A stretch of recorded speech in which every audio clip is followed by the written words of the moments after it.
સાબરકાંઠા જિલ્લામાં Chiloda Shamlaji national highway પર કરોડોના ખર્ચે બનેલો બ્રિજ માત્ર 2 જ વર્ષમાં તોડી પાડવાની નોબત આવી છે। એક તરફ જનતા 6 વર્ષથી હાઈવેના કામને કારણે હાલાકી ભોગવી રહી છે, ત્યારે બીજી તરફ તૈયાર બ્રિજ તોડીને પ્રજાના પૈસાનું આંધણ કરવામાં આવી રહ્યું છે। આ દ્રશ્યો છે હિંમતનગરના હાજીપુર પાસેના નેશનલ હાઈવેના, કે જ્યાં વિકાસના નામે વિનાશ અને આયોજનના નામે અંધેર નગરી જેવો ઘાટ સર્જાયો છે। ચિલોડા શામળાજી નેશનલ હાઈવેનું કામ છેલ્લા 6 વર્ષથી કાચબા ગતિએ ચાલી રહ્યું છે। 80% કામ માંડ પૂરું થયું છે, ત્યાં જ તંત્રનો મોટો છબરડો ખુલ્લો પડ્યો છે। માત્ર 2 વર્ષ પહેલાં જ જે બ્રિજનું લોકાર્પણ કરવામાં આવ્યું હતું, તેને આજે તોડી પાડવામાં આવી રહ્યો છે। કારણ એવું આપવામાં આવ્યું છે કે બ્રિજની ડિઝાઇન કે નિર્માણમાં ખામી રહી ગઈ છે, જ્યારે હકીકત એ છે કે આ બ્રિજ ભ્રષ્ટાચારનો ભોગ બન્યો છે। 8 બ્રિજના એપ્રોચમાં ગુણવત્તાહીન કામગીરી થઈ હોવાનું બહાર આવ્યું છે।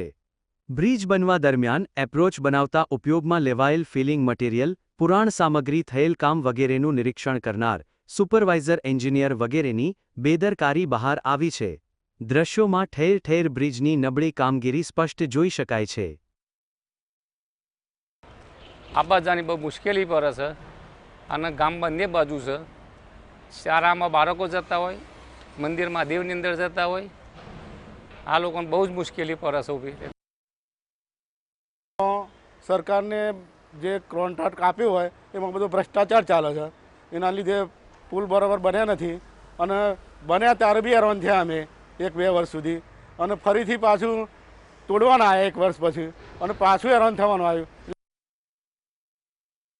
વાહન ચાલકો અને સ્થાનિક ગ્રામજનો છેલ્લા 6 વર્ષથી હાલાકી ભોગવી રહ્યા છે।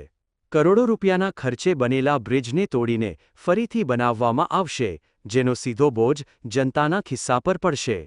ભ્રષ્ટાચાર અને નબળા આયોજનના કારણે તૈયાર માળખું તોડવું પડે તે તંત્ર માટે શરમજનક બાબત છે। કામ ચાલુ હતું અને એ પુલનું કામ એટલું બધું નબળું છે કે એની કોઈ સીમા નહીં, અને આજુબાજુ જે સર્વિસ રોડ ઉપર જે ગટરો બનાવી છે એ પણ ખુલ્લી છે અને એમાં પણ બાળકોને પડી જવાને લાગી જવાની પણ પૂરી ભય છે। આપને ખ્યાલ છે કે 200 વર્ષ જૂના જે પુલ હતા એની પણ ખીલી પણ હલી નહીં, અને 2 વર્ષની અંદર આ પુલ જો થતરી જાય તો આમ જનતાની જે પરેશાની છે એટલે આપ સરકારને વિનંતી છે।